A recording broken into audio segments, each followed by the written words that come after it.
Hello friends, आप सभी का स्वागत है आपके अपने यूट्यूब चैनल स्टडी विद पीके पर। तो दोस्तों, कैसे हैं आप सभी?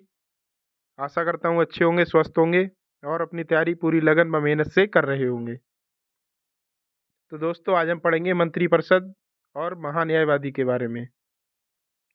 दोस्तों, आज हम पढ़ेंगे कि भारतीय संविधान में मंत्रिपरिषद का उल्लेख किस आर्टिकल में किया गया है और मंत्रिपरिषद के क्या कार्य होते हैं और मंत्रिपरिषद का प्रधान कौन होता है और ये मंत्रिपरिषद सामूहिक रूप से किसके प्रति उत्तरदायी होती है।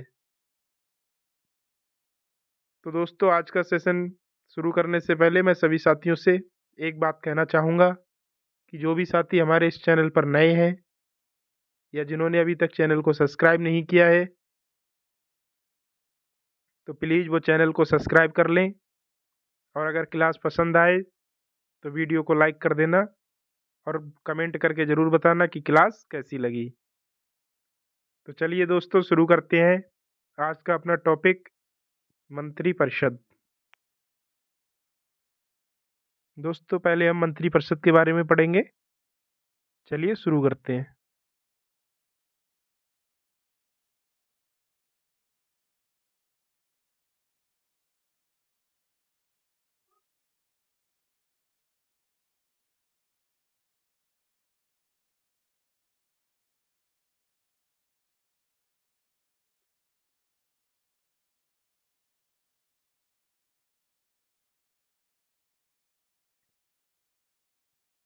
अनुच्छेद 74 के क्लॉज 1 के अनुसार राष्ट्रपति को सहायता और सलाह देने के लिए एक मंत्रिपरिषद होगी और मंत्रिपरिषद का प्रधान प्रधानमंत्री होगा।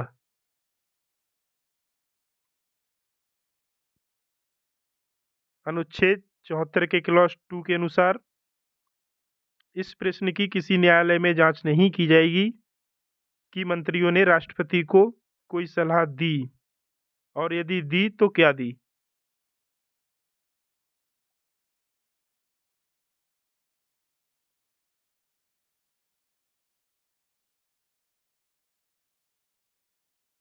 अनुच्छेद 75 के क्लॉज 1 के अनुसार प्रधानमंत्री की नियुक्ति राष्ट्रपति करेगा और अन्य मंत्रियों की नियुक्ति राष्ट्रपति प्रधानमंत्री की सलाह से करेगा। तो दोस्तों, अनुच्छेद 75 के क्लॉज 1 में दिया हुआ है कि प्रधानमंत्री की नियुक्ति राष्ट्रपति जी करेंगे और अन्य मंत्रियों की नियुक्ति राष्ट्रपति जी प्रधानमंत्री की सलाह पर करेंगे। सामान्यतः राष्ट्रपति लोकसभा में बहुमत दल के नेता को प्रधानमंत्री नियुक्त करता है। लोकसभा में जिसका बहुमत होता है उसे ही राष्ट्रपति जी प्रधानमंत्री नियुक्त करते हैं।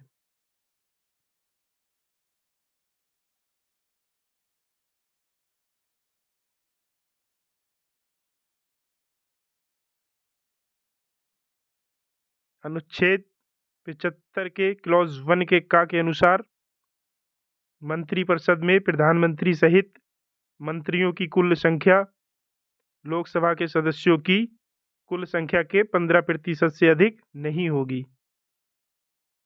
मंत्रिपरिषद में जो मंत्री बनेंगे उनकी संख्या लोकसभा के सदस्यों की कुल संख्या के 15% से अधिक नहीं होनी चाहिए। यह अनुच्छेद 75 के क्लॉज 1 के का में वर्णित है। अनुच्छेद 75 के क्लॉज 2 के अनुसार मंत्री राष्ट्रपति के प्रसाद पर्यंत अपना पद धारण करते हैं।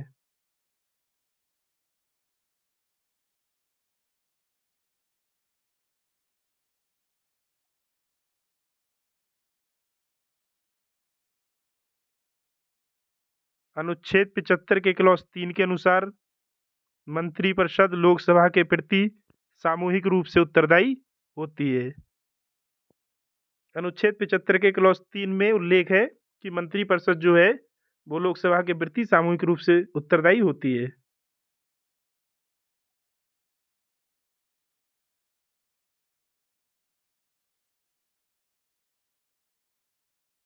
अनुच्छेद 75 के क्लॉज 5 के अनुसार कोई मंत्री जो निरंतर 6 माह की किसी अवधि तक संसद के किसी सदन का सदस्य नहीं है, उस अवधि की समाप्ति पर वह मंत्री नहीं रहेगा।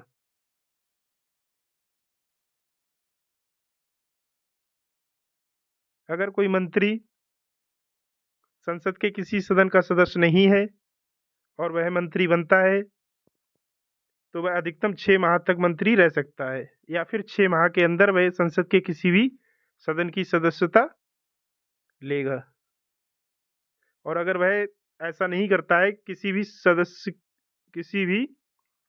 सदन की सदस्यता नहीं लेता है, तो वह मंत्री नहीं रहेगा 6 माह बाद। संसदीय शासन प्रणाली में मंत्रिपरिषद लोकसभा के प्रति उत्तरदायी है।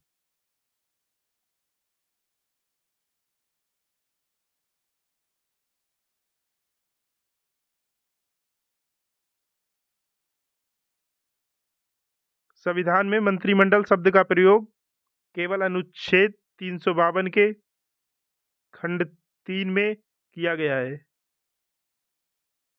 कैबिनेट या मंत्रिमंडल प्रधानमंत्री सहित कैबिनेट स्तर के मंत्रियों की परिषद होती है।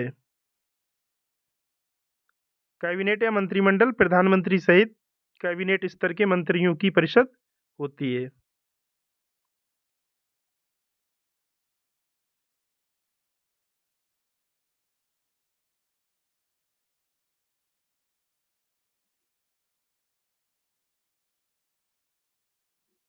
मंत्रीय उत्तरदायित्व के कारण अधिकारी अनामता के सिद्धांत से संरक्षित रहते हैं और अधिकारियों के द्वारा किए गए कार्यान्वयन की जिम्मेदारी अंतिम रूप से मंत्री की होती है।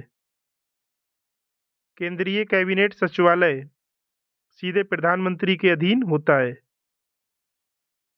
प्रधानमंत्री तथा अन्य मंत्रियों को शपथ राष्ट्रपति दिलाता है।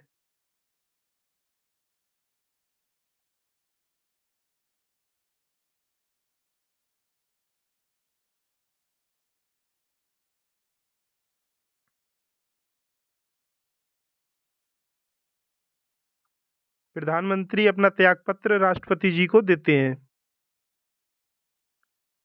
संघीय मंत्रिमंडल की बैठक की अध्यक्षता प्रधानमंत्री करता है। अनुच्छेद 78 के अनुसार प्रधानमंत्री राष्ट्रपति को ऐसी सूचना देगा जो संघीय प्रशासन तथा विधान के बारे में उसके द्वारा मांगी जाए।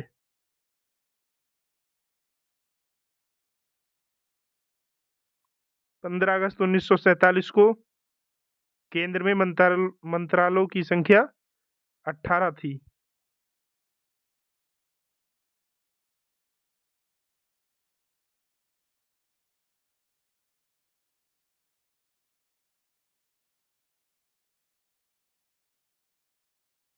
और जुलाई 2025 तक केंद्रों में मंत्रालयों की संख्या 53 है। केंद्रीय मंत्रिपरिषद में प्रधानमंत्री, कैबिनेट मंत्री, राज्य मंत्री तथा उपमंत्री शामिल होते हैं। वर्तमान केंद्र सरकार में कोई उपमंत्री नियुक्त नहीं हुए हैं।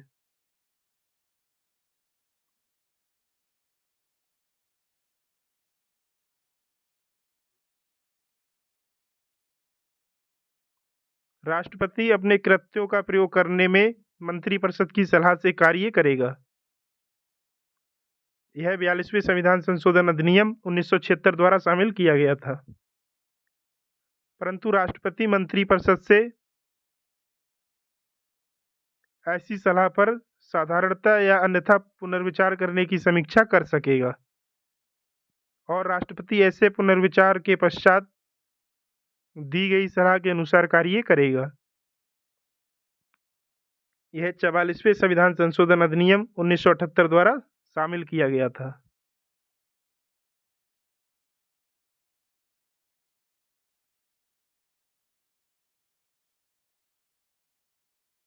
केंद्रीय मंत्रिपरिषद का प्रावधान अनुच्छेद 74 में किया गया है। मंत्रिपरिषद में कैबिनेट मंत्री का दर्जा सबसे ऊपर होता है तथा वह अपने मंत्रालय का अध्यक्ष होता है।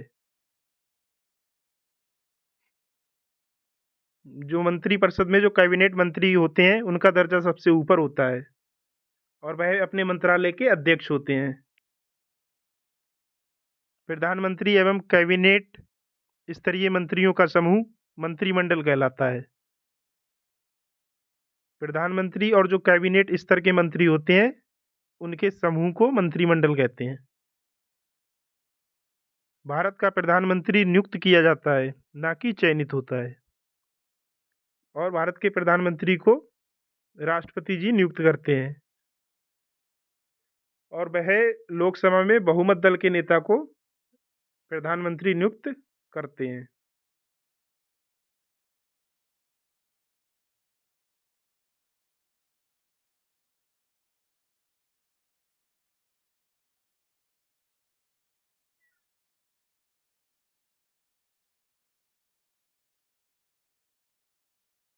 संसदीय शासन में वास्तविक कार्यपालिका शक्ति प्रधानमंत्री के पास होती है।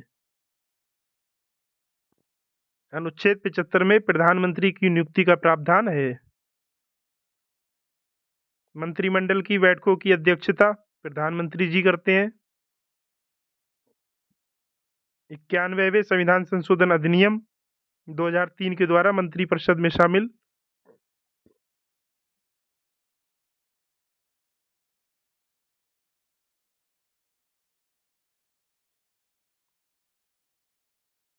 मंत्रियों की संख्या को नियत किया गया है। सामूहिक उत्तरदायित्व का सिद्धांत अनुच्छेद 75 के क्लॉज 3 में दिया गया है। सामूहिक उत्तरदायित्व के संबंध में लॉर्ड मार्लेन का कथन है कि मंत्रिपरिषद के सदस्य एक साथ तैरते हैं और एक साथ डूबते हैं।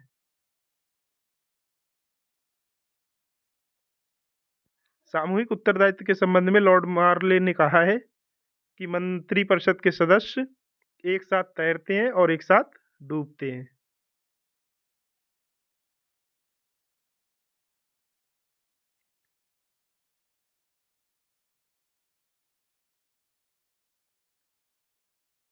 प्रधानमंत्री की सिफारिश पर राष्ट्रपति मंत्रियों की नियुक्ति करते हैं। मंत्रिपरिषद में प्रधानमंत्री, कैबिनेट मंत्री, राज्य मंत्री एवं उपमंत्री शामिल होते हैं, जबकि मंत्रिमंडल में केवल कैबिनेट मंत्री ही शामिल होते हैं।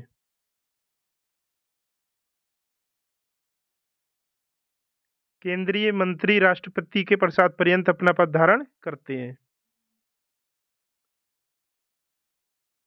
संसदीय शासन प्रणाली में राष्ट्रपति राज्य का प्रमुख होता है, जबकि प्रधानमंत्री सरकार का प्रमुख होता है। जो संसदीय शासन प्रणाली है इसमें राष्ट्रपति राज्य के प्रमुख होते हैं और प्रधानमंत्री सरकार के प्रमुख होते हैं।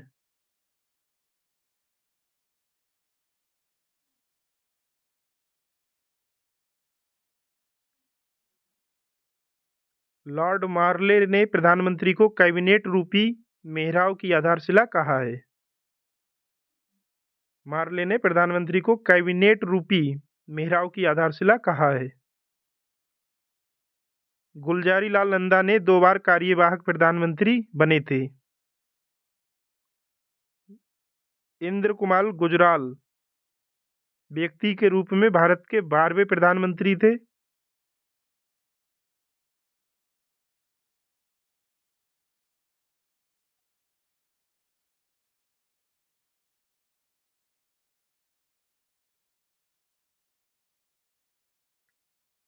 राज्यसभा ने अब तक कुल 4 प्रधानमंत्री दिए हैं।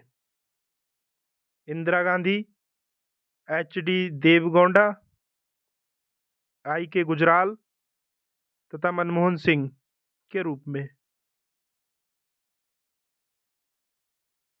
हमारे 4 ऐसे प्रधानमंत्री थे जो राज्यसभा से चुनकर आए थे। इंदिरा गांधी जी और एच.डी. देवगौड़ा, आई.के. गुजराल और डॉक्टर मनमोहन सिंह। चंद्रशेखर जब भारत के प्रधानमंत्री थे तब वे बलिया लोकसभा निर्वाचन के सांसद थे।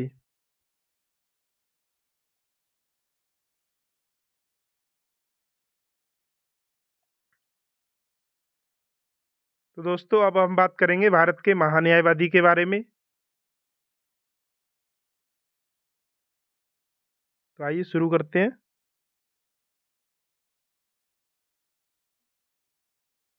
भारत का महान्यायवादी भारतीय संविधान के अनुच्छेद 76 में वर्णित है।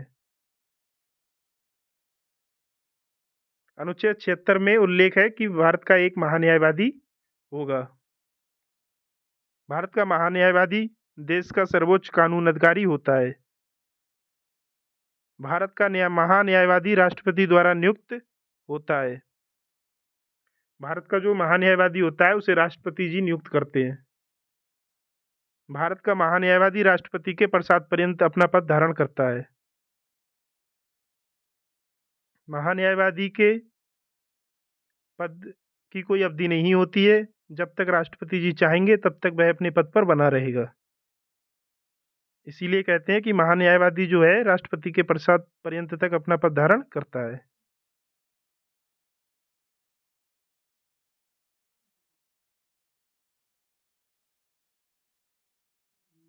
राष्ट्रपति के प्रसाद पर्यंत अपना पद धारण करने के कारण भारत के महान्यायवादी के कार्यकाल की कोई निश्चित अवधि नहीं होती है। भारत का महान्यायवादी उच्चतम न्यायालय के न्यायाधीश के समान योग्यता रखता है। महान्यायवादी की जो योग्यताएं होती हैं वह सुप्रीम कोर्ट के न्यायाधीश के समान होती हैं।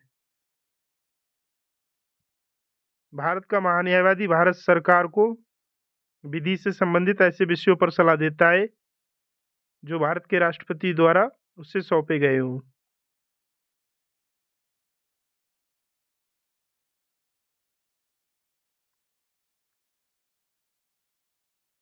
भारत का महान्यायवादी भारत के किसी भी क्षेत्र की अदालत में सुनवाई का अधिकार रखता है। भारत के महान्यायवादी को संसदीय विशेषाधिकार संसद के सदस्य के समान प्राप्त होते हैं। भारत के महान्यायवादी को जो विशेष अधिकार मिलते हैं वह संसद के सदस्य के समान होते हैं।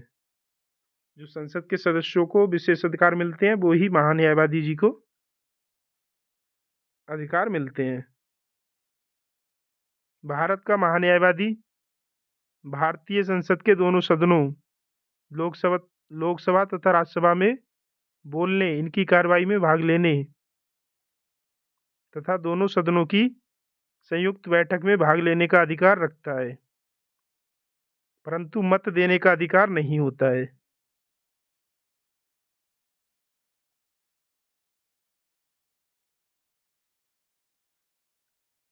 महान्यायवादी से संबंधित कुछ विशेष बिंदु हैं, आइए इन पर चर्चा करते हैं।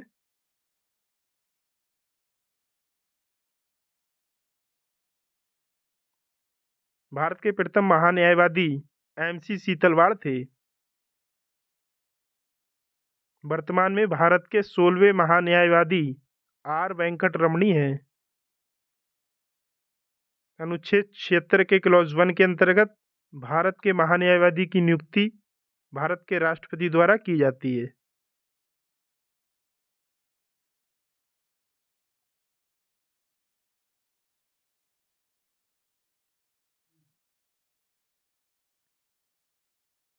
अनुच्छेद 76 के क्लॉज 2 के अंतर्गत भारत के महान्यायवादी को यह अधिकार प्राप्त है कि वह भारत के राष्ट्रपति द्वारा निर्देशित विषयों पर भारत सरकार को विधिक सलाह दे।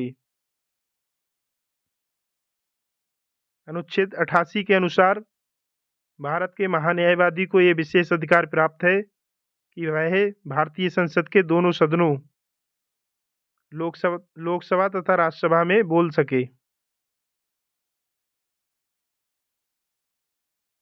इनकी कार्यवाही में भाग ले सके, लेकिन यह मतदान में भाग नहीं ले सकता है। अनुच्छेद 88 ये कहता है कि भारत का जो महान्यायवादी होता है उसे ये अधिकार प्राप्त है कि वह भारतीय संसद के किसी भी सदन में, चाहे वह लोकसभा हुआ चाहे वह राज्यसभा हुआ, में बोल सकता है और उनकी कार्यवाही में भाग ले सकता है, लेकिन मतदान नहीं कर सकता है।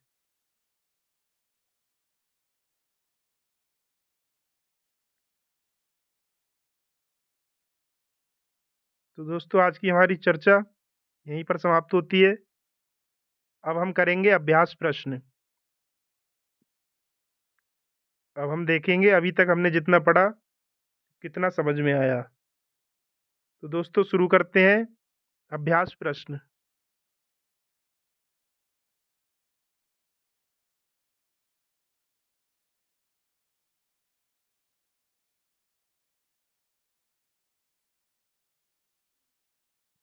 दोस्तों आज का हमारा पहला प्रश्न है क्वेश्चन नंबर 1। संघीय मंत्रिमंडल का पुनर्गठन किसकी रिपोर्ट पर आधारित था? Option number A Gopal Swami Ayyangar, option number B K M Munshi, option number C T Krishnamachari या ऑप्शन नंबर डी बीसी राय।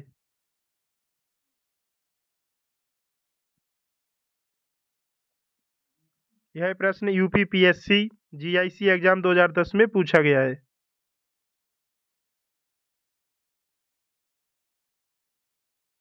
तो दोस्तों इसका राइट आंसर क्या होगा?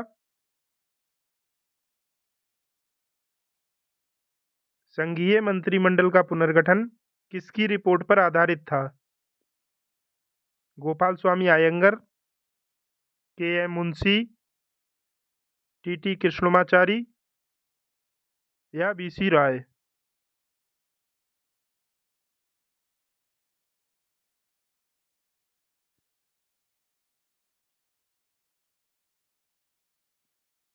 तो दोस्तों इसका राइट आंसर होगा option number A Gopal Swami Iyengar.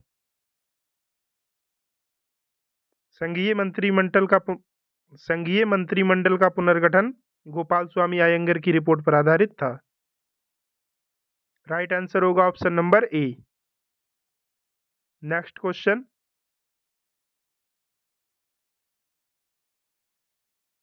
Question number 2। संविधान के अंतर्गत प्रधानमंत्री निम्न में से किसके प्रति उत्तरदायी है? ऑप्शन नंबर ए मंत्रिपरिषद के, ऑप्शन नंबर बी राष्ट्रपति के, ऑप्शन नंबर सी राज्यसभा के या फिर ऑप्शन नंबर डी लोकसभा के।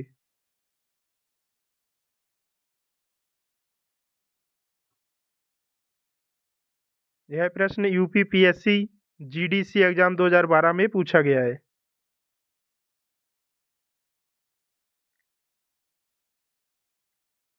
तो दोस्तों इसका राइट आंसर क्या होगा? संविधान के अंतर्गत प्रधानमंत्री निम्न में से किसके प्रति उत्तरदायी है? मंत्रिपरिषद के, राष्ट्रपति के, राज्यसभा के या फिर लोकसभा के।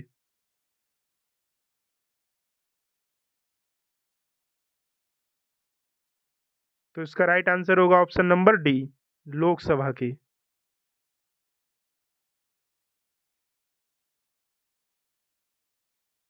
प्रधानमंत्री लोकसभा में बहुमत दल का नेता होता है, इसीलिए वह लोकसभा के प्रति उत्तरदायी होता है।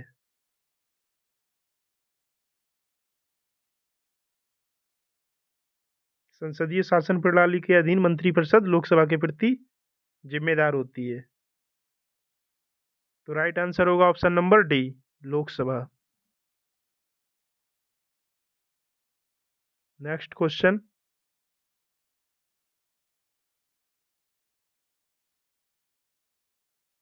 Question number 3। भारतीय संविधान के अनुच्छेद 78 में प्रावधान है किसके दायित्व का? ऑप्शन नंबर ए लोकसभा अध्यक्ष के, ऑप्शन नंबर बी राज्यसभा के सभापति के, ऑप्शन नंबर सी भारत के नियंत्रक एवं महालेखा परीक्षक के या फिर ऑप्शन नंबर डी प्रधानमंत्री जी के।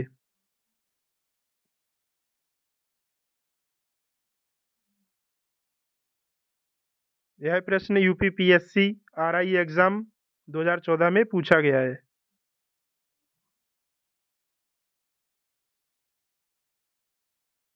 तो दोस्तों बताइए इसका राइट आंसर क्या होगा? भारतीय संविधान के अनुच्छेद 78 में प्रावधान है। किसके दायित्वों का प्रावधान है? लोकसभा अध्यक्ष के, राज्यसभा के सभापति के, भारत के नियंत्रक एवं महालेखा परीक्षक के, या फिर प्रधानमंत्री के।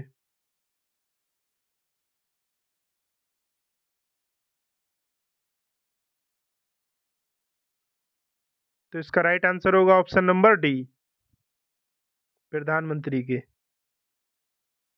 भारतीय संविधान के अनुच्छेद 78 में प्रधानमंत्री के दायित्व का प्रावधान है।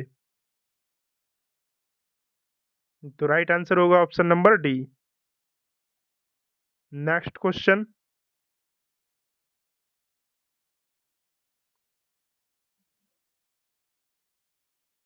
Question number 4। भारत की संसद के संबंध में निम्नलिखित में से कौन सा कथन सही नहीं है?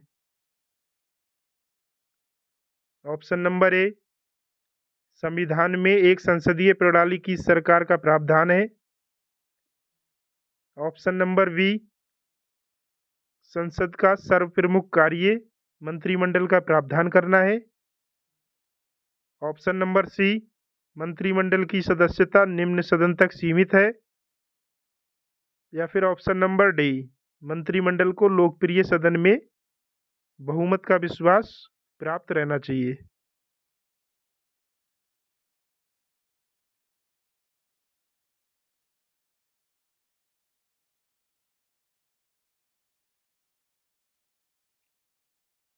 यह प्रश्न यूपी पीसीएस प्री एग्जाम 2011 में पूछा गया है। दोस्तों बताइए इसका राइट आंसर क्या होगा? भारत की संसद के संबंध में निम्नलिखित में से कौन सा कथन सही नहीं है? ऑप्शन नंबर ए, संविधान में एक संसदीय प्रणाली की सरकार का प्रावधान है। ऑप्शन नंबर बी, संसद का सर्वप्रमुख कार्य मंत्रिमंडल का प्रावधान करना है। ऑप्शन नंबर सी, मंत्रिमंडल की सदस्यता निम्न सदन तक सीमित है।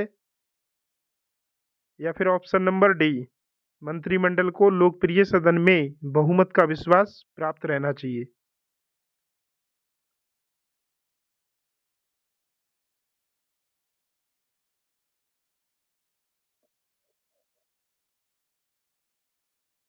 तो इसका राइट आंसर होगा ऑप्शन नंबर सी, मंत्रिमंडल की सदस्यता निम्न सदन तक सीमित है।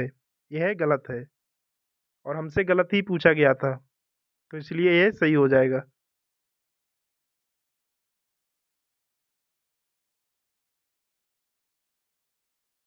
मंत्रिमंडल का सदस्य निम्न सदन के साथ साथ उच्च सदन का भी हो सकता है।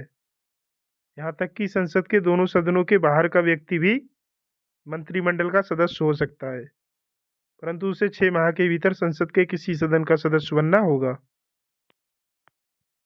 तो इसलिए सी ऑप्शन गलत हो जाएगा और हमसे गलत ही पूछा था, इसलिए यह सी ऑप्शन सही हो जाएगा। तो राइट आंसर होगा option number C. Next question.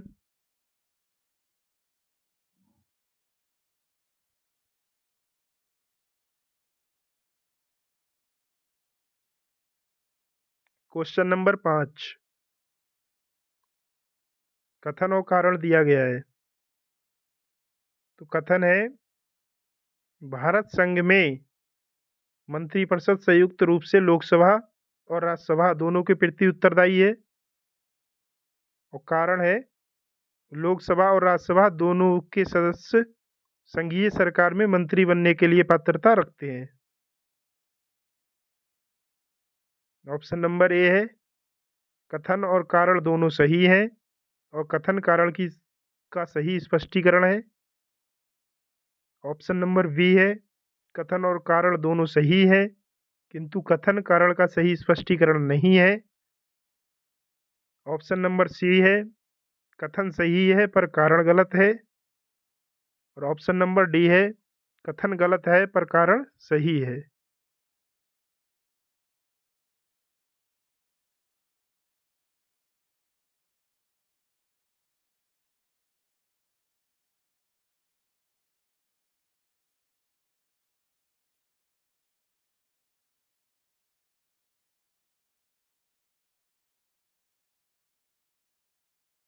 यह प्रश्न यूपी बीईओ एग्जाम 2020 में पूछा गया है और यूपी पीसीएस एग्जाम 2021 में पूछा गया है।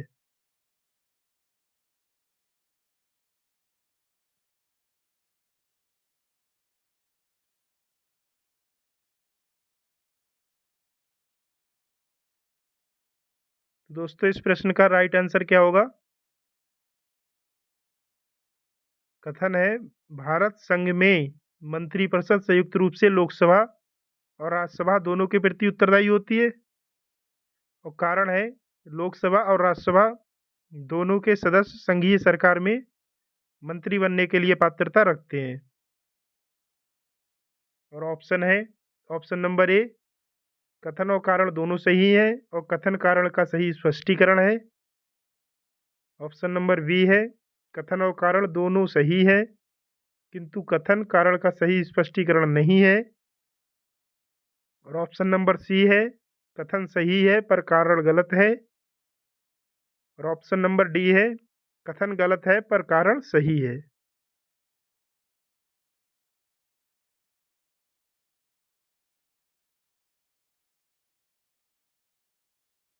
तो इसका राइट आंसर होगा ऑप्शन नंबर डी, कथन गलत है पर कारण सही है।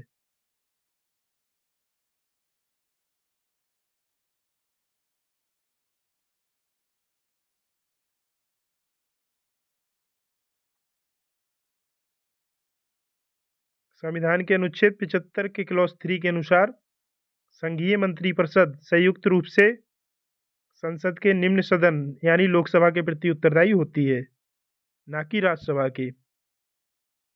इसलिए कथन गलत हो जाएगा और लोकसभा और राज्यसभा दोनों के सदस्य संघीय सरकार में मंत्री बनने के लिए पात्रता रखते हैं। यह सही है, कारण सही है, कथन गलत है। तो इसलिए इसका आंसर हो जाएगा डी। नेक्स्ट क्वेश्चन,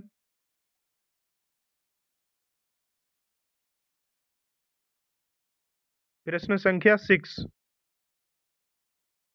निम्नलिखित में से कौन अपने प्रधानमंत्रित्व काल में लोकसभा के सदस्य थे? Option number A, Deve Gowda. Option number B, I K Gujral. Option number C, Chandrashekhar. या फिर option number D, doctor Manmohan Singh.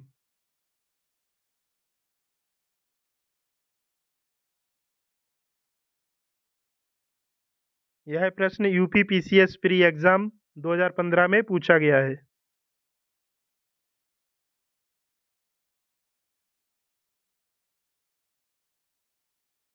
तो दोस्तों इस प्रश्न का सही उत्तर क्या होगा?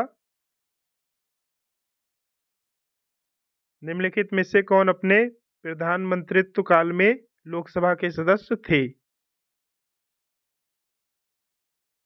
देवगौड़ा, आई के गुजराल, चंद्रशेखर या फिर डॉक्टर मनमोहन सिंह।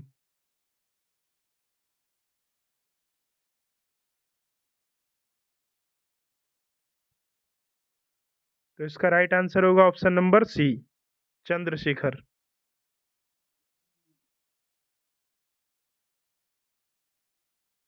क्योंकि देवगौड़ा, आई के गुजराल एवं डॉक्टर मनमोहन सिंह अपने प्रधानमंत्रित्व काल में लोकसभा के सदस्य नहीं बल्कि राज्यसभा के सदस्य थे, जबकि चंद्रशेखर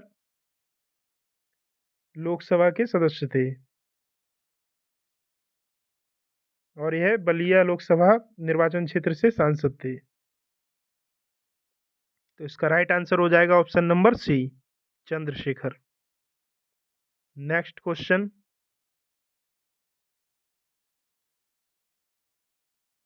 क्वेश्चन नंबर 7, भारत के प्रधानमंत्री को किसके द्वारा नियुक्त किया जाता है? ऑप्शन नंबर ए, भारत के राष्ट्रपति द्वारा। ऑप्शन नंबर बी, भारत के उपराष्ट्रपति द्वारा। ऑप्शन नंबर सी, भारत के मुख्य निर्वाचन आयुक्त द्वारा। या फिर ऑप्शन नंबर डी, लोकसभा अध्यक्ष द्वारा।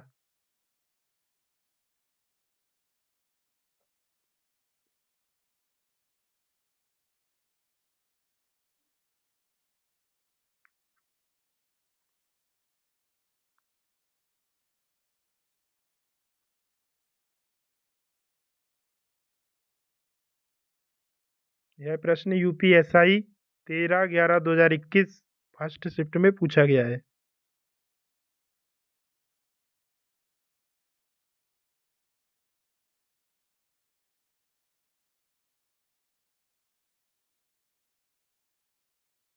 तो दोस्तों इस प्रश्न का सही उत्तर क्या होगा?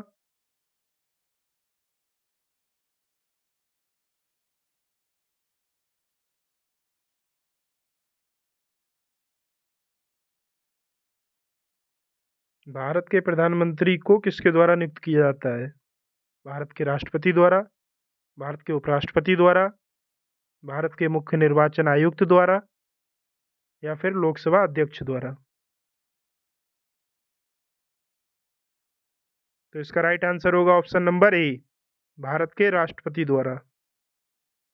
अनुच्छेद 75 में प्रधानमंत्री की नियुक्ति राष्ट्रपति द्वारा की जाती है, इसका उल्लेख मिलता है। और अन्य मंत्रियों की नियुक्ति राष्ट्रपति प्रधानमंत्री की सलाह पर करते हैं। तो इसका राइट आंसर होगा ऑप्शन नंबर ए, भारत के राष्ट्रपति। Next question, question number 8। भारतीय संविधान का निम्नलिखित में से कौन सा अनुच्छेद भारत के महान्यायवादी से संबंधित है? ऑप्शन नंबर ए, अनुच्छेद 76। ऑप्शन नंबर बी, अनुच्छेद 148। ऑप्शन नंबर सी, अनुच्छेद 54 या फिर ऑप्शन नंबर डी, अनुच्छेद 165।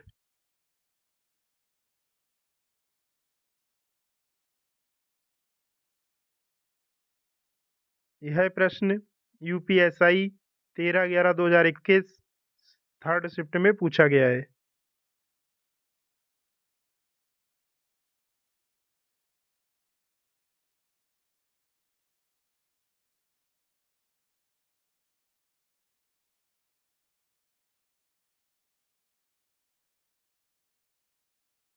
तो दोस्तों इस प्रश्न का राइट आंसर क्या होगा? भारतीय संविधान का निम्नलिखित में से कौन सा अनुच्छेद भारत के महान्यायवादी से संबंधित है? अनुच्छेद 76, अनुच्छेद 148, अनुच्छेद 54 या फिर अनुच्छेद 165।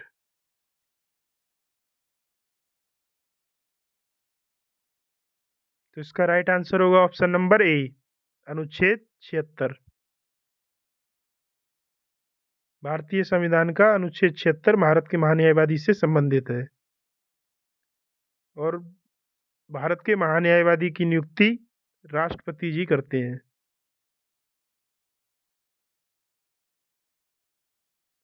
और भारत के महान्यायवादी की पदावधि कोई निश्चित नहीं होती है। यह अपने राष्ट्रपति के प्रसाद पर्यंत तक अपने पद पर बने रहते हैं। तो राइट आंसर होगा ऑप्शन नंबर ए, अनुच्छेद 76। Next question, question number 9।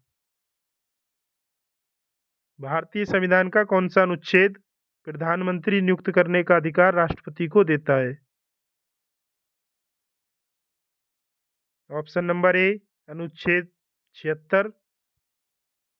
Option number B, अनुच्छेद 75। ऑप्शन नंबर सी, अनुच्छेद 74 या फिर ऑप्शन नंबर डी, अनुच्छेद 77।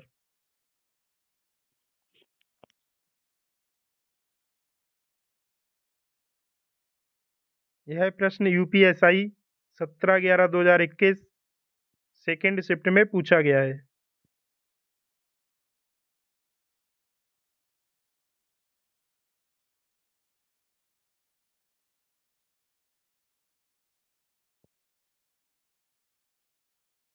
तो दोस्तों इस प्रश्न का सही उत्तर क्या होगा? भारतीय संविधान का कौन सा अनुच्छेद प्रधानमंत्री नियुक्त करने का अधिकार राष्ट्रपति को देता है?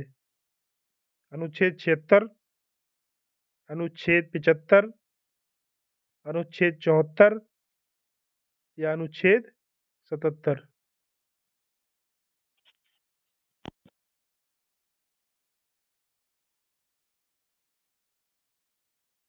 तो इसका राइट आंसर होगा ऑप्शन नंबर बी, अनुच्छेद 75। अनुच्छेद भारतीय संविधान का अनुच्छेद 75 ये कहता है कि प्रधानमंत्री की नियुक्ति राष्ट्रपति करेंगे और अन्य मंत्रियों की नियुक्ति राष्ट्रपति प्रधानमंत्री की सलाह पर करेंगे। तो इसका राइट आंसर हो जाएगा ऑप्शन नंबर बी, अनुच्छेद 75। Next question, question number 10। Bharat के महान्यायवादी की नियुक्ति कौन करता है? ऑप्शन नंबर ए, भारत के प्रधानमंत्री। ऑप्शन नंबर बी, भारत के राष्ट्रपति। ऑप्शन नंबर सी, भारत के न्यायाधीश। या फिर ऑप्शन नंबर डी, केंद्रीय कानून मंत्री।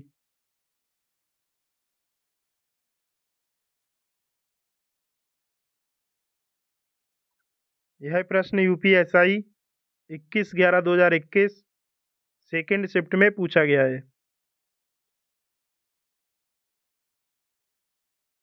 तो दोस्तों इस प्रश्न का सही उत्तर क्या होगा? भारत के महान्यायवादी की नियुक्ति कौन करता है? भारत के प्रधानमंत्री, भारत के राष्ट्रपति, भारत के न्यायाधीश या केंद्रीय कानून मंत्री।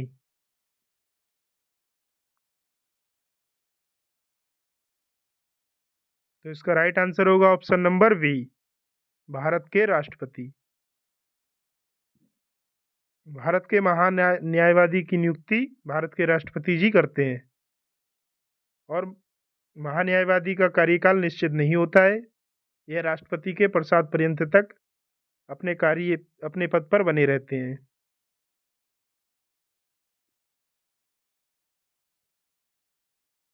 तो राइट आंसर होगा ऑप्शन नंबर बी, भारत के राष्ट्रपति।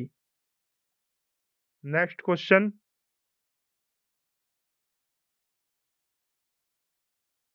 Question number 11। भारतीय संविधान के संदर्भ में भारत के महान्यायवादी की पदावधि क्या है? ऑप्शन नंबर ए 3 वर्ष। ऑप्शन नंबर बी 5 वर्ष। ऑप्शन नंबर सी 2 वर्ष या फिर ऑप्शन नंबर डी, कोई निश्चित अवधि नहीं है।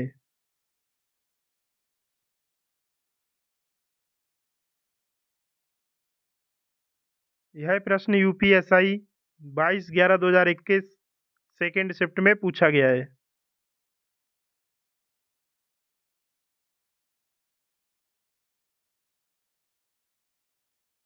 तो दोस्तों आप बताइए इस प्रश्न का आंसर क्या होगा? भारतीय संविधान के संदर्भ में भारत के महान्यायवादी की पदावधि क्या है? 3 वर्ष, 5 वर्ष, 2 वर्ष या कोई निश्चित अवधि नहीं है।